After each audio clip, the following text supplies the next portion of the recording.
장이 틀렸습니다. 출애굽기 8장 25절에서 28절까지 말씀입니다.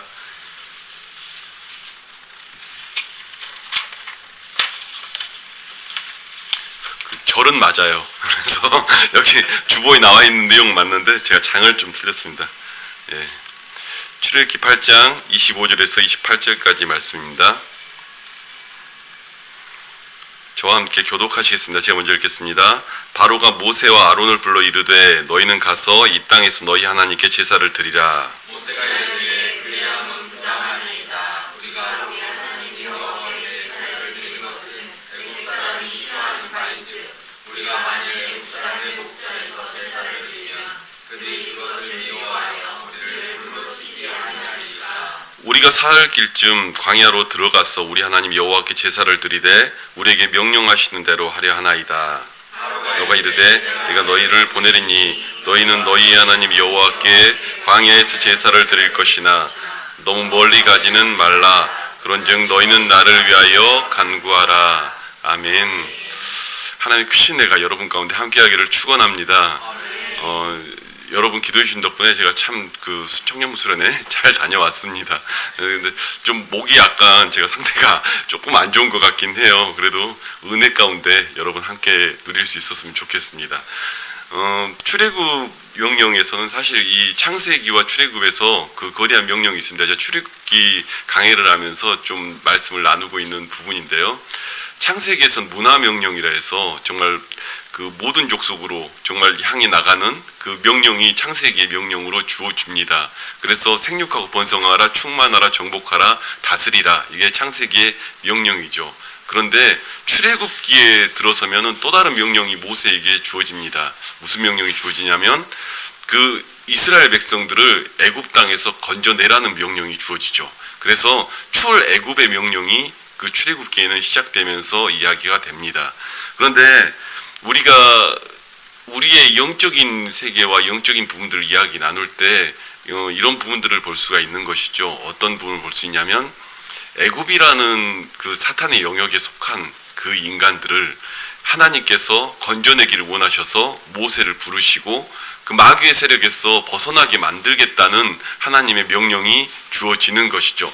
창조의 명령에서 문화명령이라는 것은 온 인류를 향해서 어떻게 보면 하나님 나라가 선언되는 것을 선언했다면 출애굽기에 등장하는 명령은 그 고통 속에 빠져있는 죄악 속에 빠져있는 영혼들을 건지라는 명령이 그 속에 포함되어 있습니다. 그래서 출애굽기를 영적으로 바라보면 조금 더 생각해 볼 수 있는 것이 무엇이냐면 마귀에 속한 사람들이 건져짐에 대한 이야기들이 담겨 있는 것이죠. 그래서 결국은 그 건져짐에 대한 부분들을 우리가 어떤 눈으로 바라볼 것이냐 하는 시각으로 성경을 보면 좋습니다. 이제 모세는 제가 그 출애굽기 수요 예배 때 강의할 때 내용들은 모세가 그럼 하나님 내가 하나님 믿습니다. 그러면 저들은 어떻게 합니까? 뭐 이런 주제를 다뤘다고 한다면 사실 이 8장 이후 이 10가지 재앙 상황 속에서는 이제는 이 명령을 받은 모세가 명령을 받은 것을 가지고 이 이스라엘 백성들 안에 선언되어지고 또 누구에게 선언되어지는 거예요? 바로에게 선언되어지는 이야기들이 성경 속에 등장하고 있습니다. 그래서 이 부분들이 등장해 나가면서 우리가 바라봐야 할 것은 이러한 각도로 좀 한번 봤으면 좋겠어요. 바로가 하는 이야기들, 바로가 이렇게 내뱉는 이야기들이 사단 마귀가 우리를 쥐어잡는 이야기라고 생각하면 좀 더 쉽습니다. 그의 마음이 강팍해져서 마귀에게 속해서 그 마귀적인 표현들로 계속해서 우리에게 이야기를 하고 있는 것이죠. 그래서 절대 내게서 벗어날 수 없어 이 말을 하고 싶은 겁니다. 아무리 재앙이 벌어지고 아무리 큰 일들이 벌어져도 그 속에서 그 재앙보다도 더 무엇을 생각하게 만들길 원하냐면 너는 내 거야 라는 그 생각들을 끝까지 부여잡고 선택해가면서 말을 하고 있는 것이죠. 저희가 영적인 일들 가운데 들어가고 또 귀신 들린 이들을 건져내는 그런 자리에 들어갈 때가 있습니다. 그런데 제가 가끔 이제 뭐 여기 계신 분들은 그래도 신앙들이 있으시니까 제 말을 좀 이해가 되실 겁니다.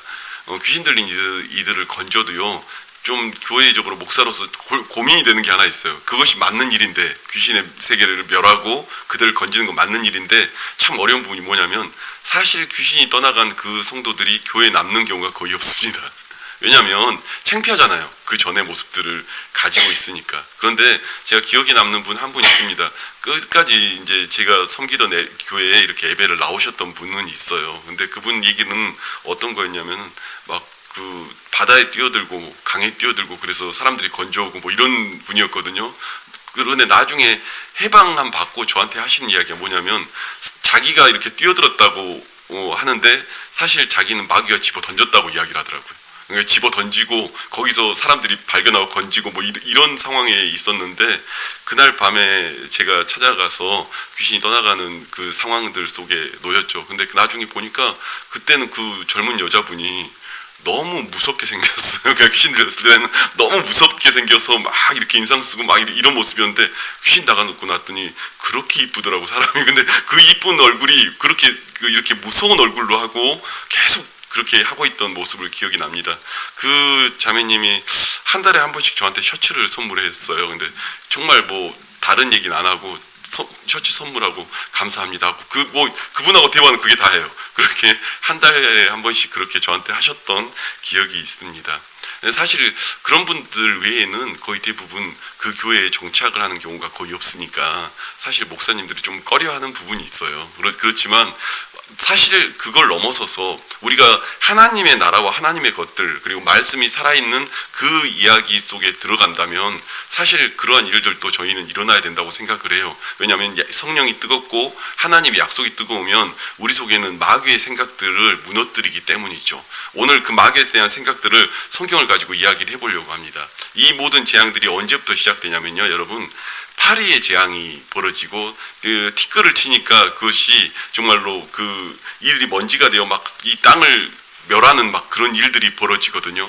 그러니까 이 출애굽기 12장에 보면 무슨 내용이냐면 그 모세를 통해서 일하는 하나님이 뭘 하길 원하는 거냐면 이 애굽 땅에 있는 우상들에 대하여 치기 시작하는 거예요. 그들은 어떤 우상들을 가지고 있었나요?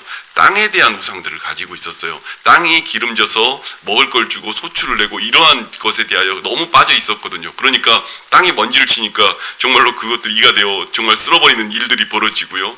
그리고 나서 파리 재앙이 벌어지는데 파리 재앙은 이런 거하고 비슷하게 생각하시면 돼요.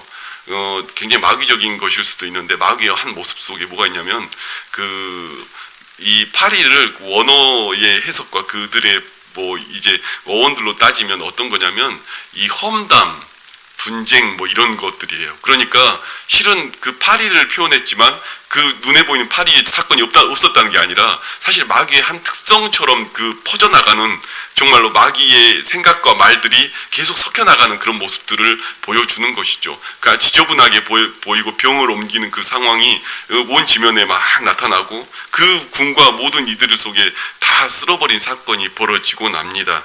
그러니까 이 일들을 보고 나서 그 모세 아론을 부릅니다. 바로가 불러서 오늘 나온 본문의 이야기들이 성경 속에 나오는 것이죠. 너희가 도대체 왜 이렇게까지 하냐 이 얘기를 하는 거예요. 지금 네 번째 재앙이 벌어지고 나니까 도대체 왜 이렇게까지 니네 하나님은 이렇게 하냐 한번 보자. 여러분 제가 좀 영적인 이야기를 드리면요, 마귀도요 하나님을 인정해요. 그렇죠? 예수님이 보던 그 시절에도 마귀도 하나님을 인정을 합니다. 그리고 알아요. 그런데요, 그 마귀가 못하는 게 하나 있습니다. 뭔지 아십니까? 예배를 못 드려요. 여러분, 그래서요 많은 신앙인들이 이렇게 말하잖아요. 저는 하나님 인정합니다. 그런데 예배는 안 가요. 마귀에 속한 거예요. 이해되십니까? 나는 하나님 믿는데 예배는 안 드려요. 이거는요 사실은 마귀도 인정해요. 하나님 존재 인정하고 그분의 살아계심을 인정해요. 그런데 너무 존재에 대해서 확실히 인정하는데 예배는 드리지 않아요. 그게 마귀적인 거예요. 되게 아이러니하지 않습니까? 사실은 너무너무 잘 인정해요. 그래서 가끔 예수 믿는다고 말하고 물어보잖아요. 자기는 하나님 믿는데요. 근데 예배는 안 드려요. 이거는요 내가 지금 어디에 속해 있는지가 보이는 거예요. 내가 지금 어디에 속해 있고 어떤 생각 속에 사로잡혀 있으며 누구의 손에 붙잡혀 살아가는지가 보이는 거예요. 그리고 그 파리의 험담 속에 자기가 빠져 있는 거예요. 누군가가 하는 그 수많은 이야기들 속에 내가 빠져 있는 거예요. 제가 좀 출애굽기를 가지고 영적인 이야기를 드리면 그런 부분들을 볼 수가 있는 것입니다. 그래서 이 바로가 인정이 되는 거예요. 니네 하나님 진짜 살아있구나. 그래, 니네 하나님 살아있어. 그런데 내 권한은 이거는 있어. 이렇게 얘기하는 거예요. 너네 하나님 살아있는데 나한테는 이런 힘은 있어 라고 얘기하는 거예요. 그게 마귀적인 거예요. 여러분, 예배드리러 나오신 여러분들은 큰 은혜 받은 줄 믿으시기 바랍니다. 예배를 내가 드린다는 건요, 그 엄청난 하나님의 큰 은혜의 손길이 내게 미쳤다는 거예요. 그리고 그 예배를 드릴 수 있는 그 속에 내가 그 길 가운데 있다는 건 주님의 붙잡힘 받아 살 수 있다는 거예요. 내 안에 성령이 없으면요, 예배를 못 드립니다. 악령의 원하는 바대로 살죠. 악령도요, 그 하나님을 인정해요. 예수님 시대에도 마찬가지고 지금 이 시대도 마찬가지고. 그 바로가 하는 이야기들이 있습니다. 오늘 그 하는 얘기가, 바로가 물어봅니다. 니네 도대체 뭐 하려고 그러냐?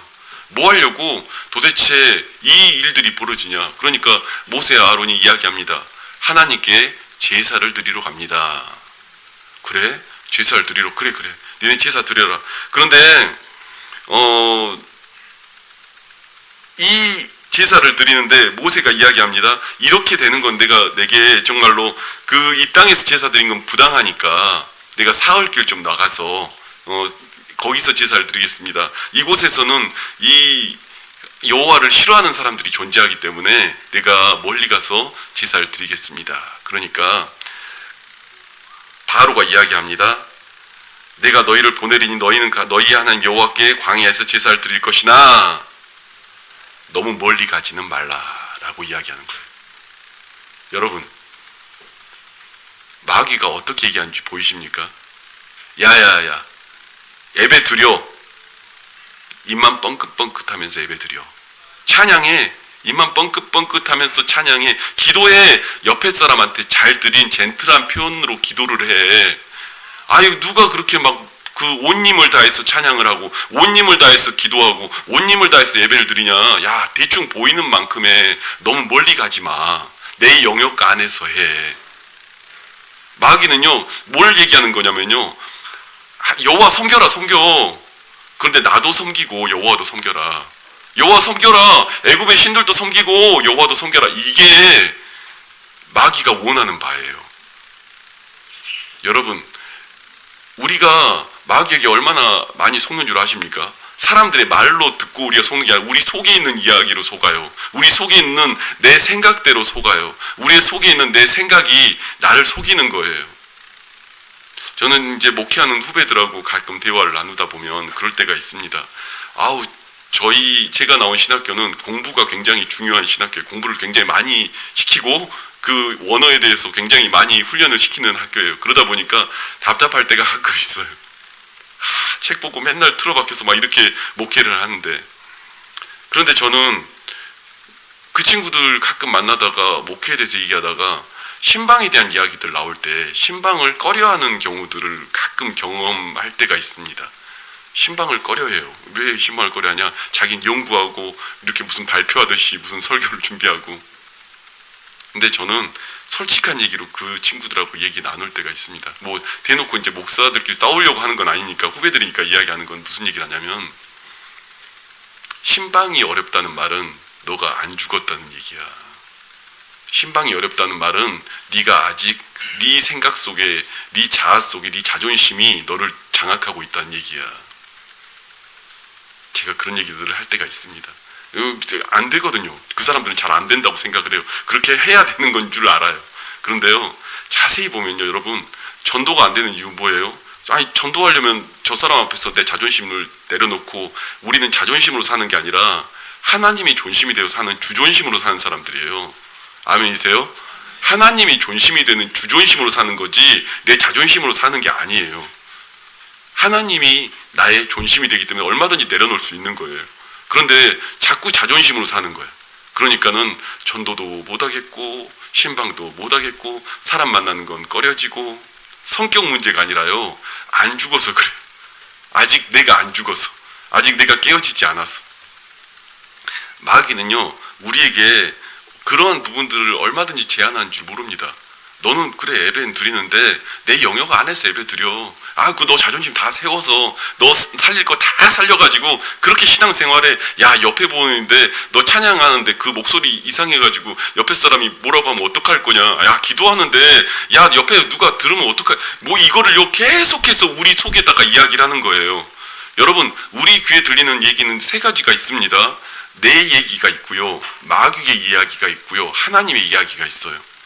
여러분 하나님의 이야기에 귀를 기울일 수 있는 여러분 되시길 바랍니다. 하나님이 우리에게 하는 그 이야기와 그 음성에 귀 기울여야 오늘 이 말씀들이 보이는 것이죠.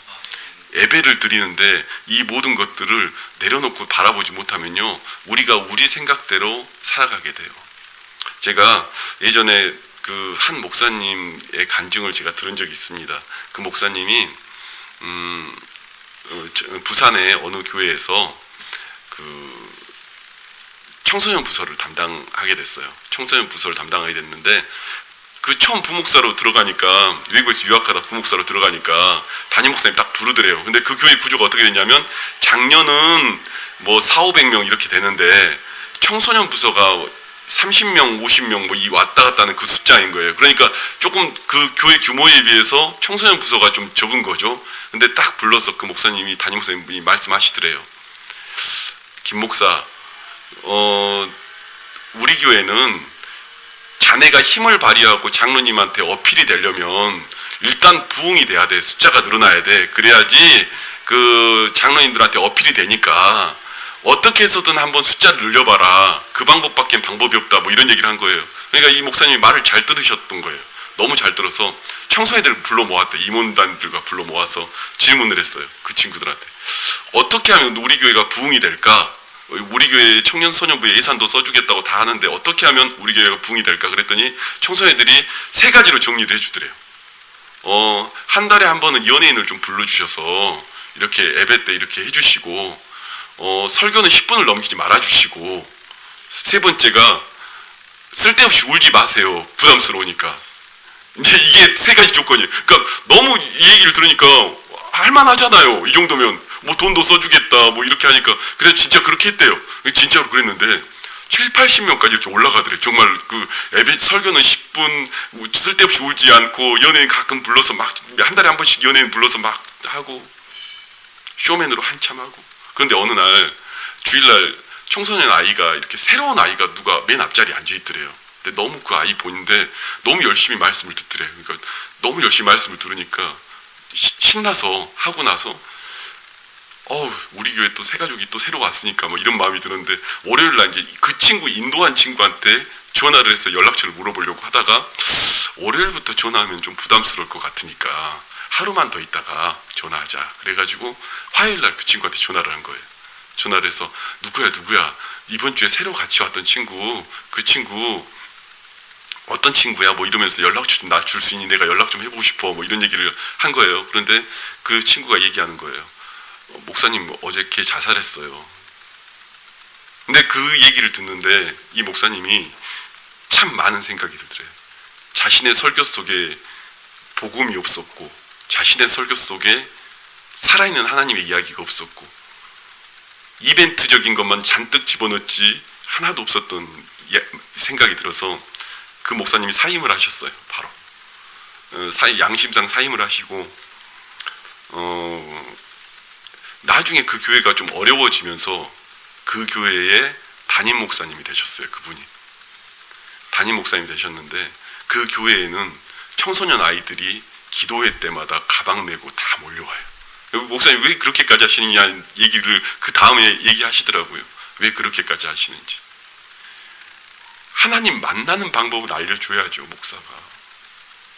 그 아이들이 다른 건 몰라도 하나님 만나는 방법까지는 알려줘야지 내가. 그래서 담임 목사님이 거기를 끝까지 신경 써서 그걸 해요. 자신의 걸림 때문에. 이 세대예요. 여러분, 예배가 얼마나 이벤트적이고 쌈박해지는지 몰라요. 그런데 여러분, 예배는요 우리만이 드릴 수 있는 거예요. 그리고 우리가 주 앞에 나와서 그 고백으로 이루어지는 거예요. 마귀는요 이 예배를 약화시키기 위해 얼마나 노력한 줄 아십니까? 이 예배를 약화시키려고 우리에게 얼마나 많은 부분으로 유혹을 하는지 몰라요. 이것도 타협해봐라, 저것도 타협해봐라, 여기도 타협해봐라. 그런데 여러분, 모세가 오늘 이 성경 속에 타협을 합니까? 아니에요. 그 다음 재앙으로 계속 이어져 가요. 우리는 반드시 그렇게 제사를 드려야 합니다. 우리는 반드시 우리의 예배가 이렇게 돼야 됩니다. 우리는 반드시 내게 살아있는 예배가 돼야 됩니다. 아멘이십니까? 우리에게 살아있는 예배가 돼야죠. 우리가 그러려고 이렇게 모여있는 거 아니겠습니까? 하나님, 내가 이 예배를 통해 주님을 만나기를 원합니다. 내가 이 예배를 통해 살아계신 하나님의 일하심을 보기를 원합니다. 그 사건이 우리 사건이 돼야죠. 오늘 우리는 이 말씀 가지고 예배의 본능에 대한 이야기를 좀 드려보려고 그래요. 여러분, 예배는 본능 같은 겁니다. 본능 같은 거예요. 뭘 잡고 구하고 하는 게 아니라 내 안에 하나님의 영이 임하면 예배는 드리고 싶은 거예요. 그 어떤 시간과 어떤 상황과 모든 것들을 분리해서라도 구별하고 싶은 게 예배가 되는 거예요. 다른 것들과 타협하지 않고 구별해내는 그 자리들이 예배가 되는 거예요. 여러분, 그런 마음으로 찬양하며 그런 마음으로 기도하며 그런 마음으로 고백하는 것 아니겠습니까? 우리는 예배 본능에 대한 갈망이 우리 밑바닥에 존재해야 합니다. 그래야 그 속에서 하나님의 것들을 보고 하나님의 것들을 이야기 나누게 되는 것이죠. 여러분, 우리가 타협하지 않고 주의 이야기들 가운데 나아갈 수 있기를 바랍니다. 마귀는 날마다 정말 삼키질자를 찾듯이 여러분 곁에 다가와서 계속해서 누가 얘기하는 게 아닙니다. 여러분에게 귀에 속삭이면서 이야기를 해요. 야, 나도 하나님 인정해. 근데 예배는 드리지 마. 나도 하나님 인정해. 야, 이것도 섞어서 좀 신앙생활 해라. 야, 나를 섬기는 그 우상 한번 섞어서 신앙생활 해라. 여러분, 이 모든 삶 속에요, 예배라는 건요, 분별해내는 거예요. 분별해내서 내가 구분지어지는 거예요. 내게 가장 가치 있는 것을 주 앞에 내어놓는 그 자리에 나아가는 거예요. 타협하는 게 아니라 그것을 내 삶에서 분리해내는 거예요.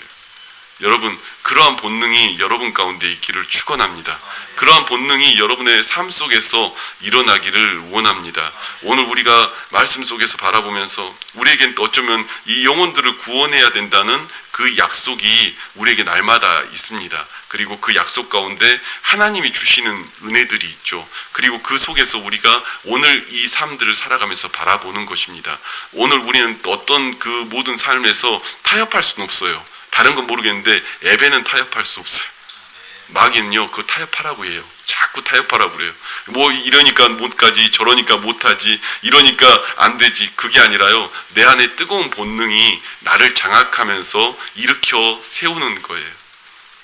저는 지난번에 수요일에도 군대 얘기를 좀 했는데, 군대 얘기하면 저희 아내가 좀 싫어하긴 하는데 군대 얘기를 좀 드리면, 저는 그 군대 갈 때 제 안에 너무 그 기도 제목이 있었습니다. 어떤 기도 제목이 있었냐면, 저는 몰랐어요. 훈련소에서 쓸 때 제가 그런 기도 제목을 썼다는 걸 좀 나중에 보고 알았어요. 뭐라고 기도를 제목을 썼냐면, 기도도 잘 써야 돼요, 제가 보니까. 근데 잘못 쓰면 좀 참 이게 힘들어. 그때 어린 마음에 뭐라고 썼냐면, 하나님, 내게 어떠한 어려움과 어떠한 상황이 주어져도 좋으니까 나 예배 드릴 수 있게만 해주세요. 뭐 이렇게 썼어요. 와, 그런데요, 제가요, 그 168명에서 2명만 가는 그 좀 힘든 부대, 제가 소위 이름 대면 말할 메이커 부대를 2명을 뽑는데 그 2명에 걸리더라고요. 내가 살면서, 인간적으로 살면서 그런 경쟁률을 뚫어본 적이 없어요. 168대 1을 그거를 뺑뺑이로 그걸 뽑히는데요. 와. 그런데 이제 그 부대를 갔더니 너무 놀라운 게 뭐냐면, 교회가 반은 밖으로 나와 있고 반은 부대 안으로 돼 있는 그런 교회예요. 담장 사이에 두고 바깥 사람들이 들락거리는, 그러니까 외부 사람들이 지나다닐 수 있는 그런 교회가 있는데, 제가 근무한 부대에 저희 교회가 어떤 자리에 있었냐면, 제 부대의 경계 근무가 교회 문을 앞을 지키는 거예요. 교회가 밖으로 연결되어 있으니까 교회 문 앞에 지키는 거예요. 그러니까 경계 근무 자체가 교회 앞을 지키는 거예요. 거기로 타령할 수 있으니까. 그래서 그런 포지션에 있는데, 그만큼 5분 거리도 안 되는 곳에 교회가 있는 거예요, 부대에. 그런데 와, 교회 나가는 사람이 한 명도 없는 거예요. 그 120명의 부대원 중에 교회 가는 사람이 한 명도 없는 거예요. 저는요, 왜 교회를 아무도 안 가지? 주일 예배를 아무도 안 드리지라고 생각을 했는데, 아니 5분 거리 있는 교회를 왜 아무도 안 가지라고 생각을 했는데, 주일 예배를 갔다 오고 그걸 알았어요. 이유를 몸으로 알았어요. 최고의 왕고참, 제가 막내로 들어왔잖아요. 이제 신병이잖아. 최고의 왕고참이 그 집이 다 교회를 다니는데 혼자 교회 안 다니는 그런 친구였어요. 그런데 그 친구가 교회만 갔다 오면 괴롭히기 시작하는데 사람들을 전 120명이 아무도 못 가는 거예요. 그 사람 때문에. 와, 근데 어떻게 괴롭히냐면 그냥 일반적으로 그렇게 괴롭히는 게 아니라 우리는 주특기 훈련이라 가지고 이렇게 밖에서 뛰는 그런 훈련들이 많은 부대였거든요. 달리기가 워낙 중요한 부대였기 때문에 주일 예배 드리면 월화수를 뛰는 거예요. 아침에 군복을 입고 뛰면은 점심에 군복이 다 젖고 나면 그것을 그 점심에 빨아서 하나 놓고 또 새 거 입고 오후 내내 뛰면 그러니까 주일 예배 드리면 월화수를 계속 달리기를 시킨 거예요. 거의 무슨 토하고 탈진하고 뭐 이걸 반복할 때까지. 그래서 수예배 드리면 목금토를 뛰는 거예요. 와, 그 지능적으로, 그러니까 군사 훈련이니까 이걸 가지고 고참이 시킨 훈련에 대해서 불법도 아닌 거예요. 합법적으로 괴롭히는 거예요. 그러니까 와, 제가 처음 그렇게 왜 그런 이유로 사람들이 교회를 안 나가는지를 깨닫게 된 거죠. 월화수 뛰고 목금도 뛰고 주일 예배 드리고, 그리고 예배당 가서 예배당을 발 딛는데 그 발 딛는 저 입구에서부터 눈물이 확 쏟아지고 뭐 이런 시간들이에요. 근데 이게 웃긴 게 뭔지 아십니까? 일주일은 솔직히 신앙이었어요. 아, 내가 주님을 만나러 왔습니다. 일주일은. 근데 한 2주, 3주 되니까요. 깡다구가 생기는데 와, 네가 이기나 내가 이기나 보자 막 이런 게 생기는데, 사람이 일주일은 솔직히 신앙이었는데 그 다음부터는 솔직히 신앙은 아닌 것 같아. 제가 2, 3주 되니까 이거 네가 이기나 내가 이기나 보자, 내가 어디까지 예배를 드리나 한번 가보자 막 이렇게 되니까. 근데 3주를 버틴 사람이 제가 처음이었다고 하긴 하더라고요. 3주를 넘겨서 계속 그 시간들 속에 들어가는데, 제가 후반기까지 받고 자대를 갔기 때문에, 후반기에 뭐 6주 훈련 이후에 2주 더 훈련 받고 자대를 갔기 때문에 100일 휴가가 바로 코앞에 다가온 거예요. 100일 휴가 가기 전날인데요, 그 고참이 저를 부르더라고요. 진짜 이 말투로 저한테 딱 와서, 경일아, 너 휴가 나가면 뭐 하고 싶어? 이렇게 부르는 거예요. 그러니까 왜냐면 이 사람이 말년 고참이잖아요. 제가 휴가 나서 무슨 사고라도 치면, 그때는 뭐 휴대폰도 없고 뭐 이런 시절이니까 휴가 나서 사고라도 치면 자기 말년에 문제가 생기잖아요. 그러니까 갑자기 친절하게 와서 너 휴가 나가면 제일 먼저 하고 싶은 게 뭐야? 뭐 이런 얘기를 하는 거예요. 그런데 제가 그 얘기를 듣는데, 사실은 이게 그 당시 100일 휴가는 월요일 날 나와서 금요일 날 복귀하는 거예요, 휴가가. 그러니까 이 평일에만 이렇게 끼어 있는 거죠. 근데 그렇게 예배 드리고 싶은 생각이 있긴 했는데, 나도 모르게 말이 순간 튀어나와 버린 거예요. 제 의지하고는 상관없이 튀어나온 거예요. 뭐라고 튀어나왔냐면, 새벽 기도 가고 싶습니다. 이렇게 나온 거예요. 와, 이 고참이 저를 위아래로 이렇게 훑어보더니 그냥 밖으로 나가버린 거예요. 저는 근데 휴가를 가서 새벽 기도를 갔냐? 못 갔어요. 새벽에 아침 6시에 깨는데 무슨 새벽 기도, 규칙적인 삶에 이미 몸에 배어 있는데 못 나갔는데, 수예배는 갔어요. 근데 새벽 기도 못 나갔는데, 휴가를 복귀했는데 하나님의 기적이 일어난 거예요. 무슨 일이 벌어졌냐면, 이 고참이 너무 화가 나가지고 중대 병장을 집합시켜가지고, 제가 휴가 나가는 그날 뺑뺑이를 돌리고, 군장 뺑뺑이를 막 다 돌리고, 세상에 신병 나부레기가 내 앞에서 새벽 기도 간다는 소리를 했다고 막 이래가지고 병장들을 뺑뺑이를 돌린 거예요. 근데 이게 웃긴 게 뭐냐면, 옆에 부대에서 저기 뭐 하는 거야? 이렇게 쳐다보다가 신병이 새벽 기도 가가지고 저 일이 벌어졌대 뭐 이러면서 이게 소문이 난 거예요. 옆부대로 소문이 나가지고 이게 목사님 귀에까지 들어간 거예요. 목사님 귀에 들어가지고 목사님이 감동을 해가지고 중대장님께 연대장님께 편지를 쓴 거예요. 추경일 이병 새벽기도 보내주십시오. 그래가지고 제가 휴가를 복귀했는데 공문으로 추경일 이등병 새벽기도 보내달라는 공문이 온 거예요. 여러분, 군대에서 연대장 공문은 이건 법이에요. 그렇죠? 저는 새벽기도를 빼먹을 수 없는 군인이 돼버린 거예요, 갑자기. 그래가지고 저를 인솔하는 소대장과 정훈장교는 저 때문에 새벽기도 나오다가 1년 만에 집사가 됐고요. 정말 저는 그때 무슨 생각이 들었냐면, 그 고참이 열받아서 한 행동 때문에 저에게는 엄청난 기적이 벌어진 거예요. 근데 제가 이런 얘기를 드리면 어떻게 그걸 할 수 있었느냐, 저 한 명 때문에 우리 부대에서 많은 이들이 주일 예배를 드리겠다고 한 사람들이 나오기 시작한 거예요. 왜냐하면 이전에는 무서워서 말 못했던 그 상황이 바뀌기 시작했으니까. 저는 무슨 생각이 드냐면, 예배의 본능은요, 여러분, 이것은 내가 성령에 속한 사람은 자연스럽게 튀어나오는 거예요. 예배의 본능은 내가 성령에 속해 있다 그러면 예배를 드리고 싶습니다, 내가 하나님을 경외하고 싶습니다, 내가 하나님을 만나고 싶습니다는 자연스럽게 나오는 거지 누가 시켜서 나오는 게 아니에요. 여러분, 그 성령의 본능이 여러분 가운데 일어나기를 축원합니다. 여러분, 예배의 승리자가 인생의 승리자예요. 예배의 승리자가 우리 삶 속에 성공하는 거예요. 우리는 살아가면서 늘 그 분별되지 못한 그 바로의 이야기처럼 이 유혹들을 늘 받습니다. 늘 우리 귀에 들려요. 야, 너무 멀리 가지 마. 너무 멀리 가지 마. 내 영역에서 신앙생활해. 너 할 거 다 하고 하면서 신앙생활해. 이렇게 얘기를 하는 거예요. 그러나 여러분, 우리가 예배자로 남는다는 건, 그리고 성령 속에 속하여 산다는 것은 이 본능이 우리를 장악하고 일으켜 세우는 거예요. 여러분, 그 본능이 여러분 가운데 있기를 축원합니다. 오늘 이 시간 우리 기도하는데요,